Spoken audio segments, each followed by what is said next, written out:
Regina Celi,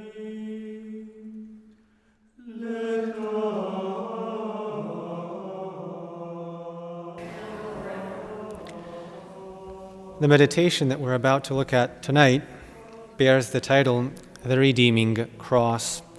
And it is about precisely that, the redeeming cross. And what does that mean?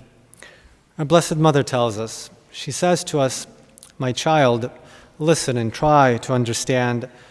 I wish to teach you a doctrine which is all the more difficult to grasp because you imagine you are quite familiar with it, the doctrine of salvation by the cross. All those who take part in the Christian apostolate know that suffering plays a paramount role in the salvation of souls, but when it is upon them that suffering comes, they forget its significance. As for yourself, look courageously at the cross which awaits you." This idea of the cross is not just something abstract. If it is abstract, then when it lands on our shoulders, well, then we forget its value and then we rebel against it. It's not just abstract. Our Lady tells us what it means. You will have to make difficult sacrifices. You will have to labor and to suffer, to spend and exhaust yourself in the service of souls, and that not only during a few hours or days, but just as long as there will be souls to save, not only in moments of enthusiasm and success, but also in moments of difficulty and in moments of disgust. Are you ready to embrace these crosses? Our Lady asks. The crosses of the inevitable difficulties linked with the apostolate, fatigue, tiredness, the disappointments we see. In addition to that, voluntary sacrifices which we have to offer to our Lord and to Our Lady to make our apostolate fruitful, the sickness, the poverty, the desolation that inevitably follows that our Lord sometimes allows to purify us of our own self-love. Are you ready to embrace these crosses? Your intentions will be misunderstood, Our Lady says. Your plans ridiculed, your activity blamed. Those to whom you might look for aid will prove indifferent to your work or else will go about tearing down what you have tried to build up. Those who should encourage you will disown you and put a stop to your enterprises. All kinds of obstacles will be raised against you and people will declare with satisfaction, "I always said he would fail." So do not be astonished if the devil tries to ruin your work. When he attacks my soldiers, he is really attacking me. So keep your confidence and courage. As a result, his defeat will be all the more complete.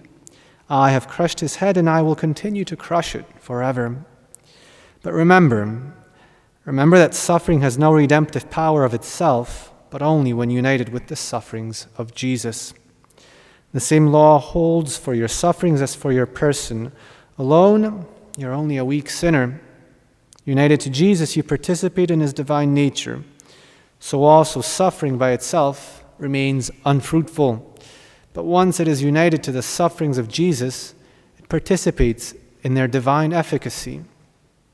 When sorrow comes to meet you in your apostolic labors, and this inevitably will happen, we have to die to self, and dying to self is painful.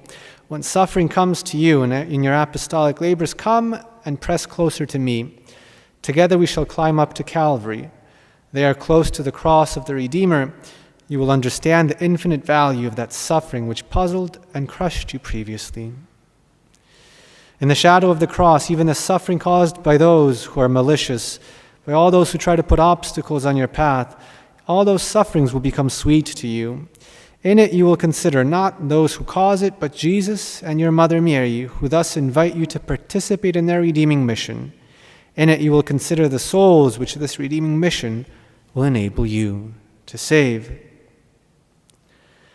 This is a severe doctrine that I am preaching to you, Our Lady says, but it is a doctrine of faith, of love, and of victory, a doctrine which our Lord and Our Lady lived first, a doctrine of which they gave us an example with their lives. Our Lady asks us, did I go too far when I presumed you were able to understand it? And we respond with the faithful soul, respond to Our Lady that yes, we did understand and we do want to live it. Oh, Mother, you know my cowardice and fear of suffering, but you also know my desire to love you and to assist you in your mission. When trials overwhelm me, you will be my support, and then I shall be capable of suffering all that you desire, because you desire it, cost what it may. Praised be Jesus and Mary.